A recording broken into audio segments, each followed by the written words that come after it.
Hi everyone, welcome to this series on using the Batch Web Data Exporter version 2. Today we're going to have a look at configuring the exporter, what the options are and what they mean. So we're going to click on the configure button here, and that's going to bring up the configuration screen. So first option here is live mode or trial mode. Most people want to run in live mode. That means that any changes you make to your stock will be captured on the database and then can be exported as changes to your website or to a file, or however you want to do it. If you select trial mode, then changes to your stock will only be captured whilst the data exporter is running. So if you don't have the data exporter running, you're changing stock levels or prices, none of those changes will be captured ready for the exporter to send data later on. Okay,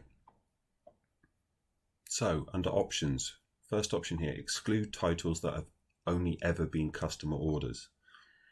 So the idea here is that we don't send titles up to your website where the only reason you've ever had them is because a customer has ordered them. So if you select this option, if we are exporting in any mode apart from ISBN list, then we'll exclude titles where we can find a customer order but we can't find a stock order. So that's the logic there. Okay, next option is get orders in sync mode. So we've not really talked about sync mode.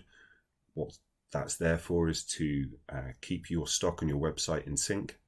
And if you select this option, the web exporter will actually download orders from your WooCommerce site as long as you have the plugin. No, sorry, you don't have to have the plugin. It will download orders from your WooCommerce site and will put them into an ISBN list, which will be called web orders and then today's date. So you can you may want to do that or not. So that's selectable there. And the last option we have here is only export quantity, RRP, and report during changes export.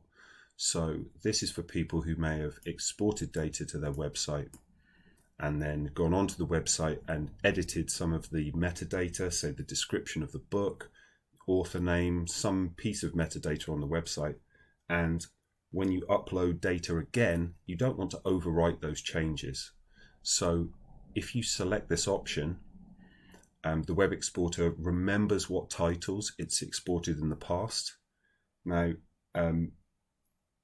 if you select this option, if you're doing a changes export, if that title has been exported in the past, we will only fetch these pieces of data when doing an export. So the quantity you have in stock, the current price, and the current report code, and that's all we'll send up to the website.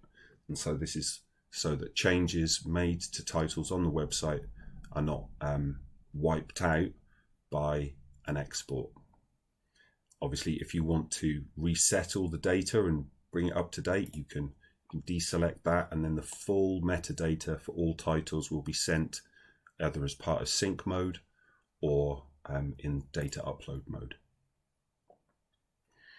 Okay, so some hopefully easier to understand bits over here. Save export files to, that's just the default folder that you'll save data to, and you can choose that here. And then here's the information which actually allows the exporter to communicate with the BCS WooCommerce plugin and send data. So this is the URL which will be different for your particular bookshop. This is our test site. What you'll probably find is that the first bit is different, but from /WP-JSON, that bit will be the same on your website as well. Similarly here, this is the URL that we download orders from.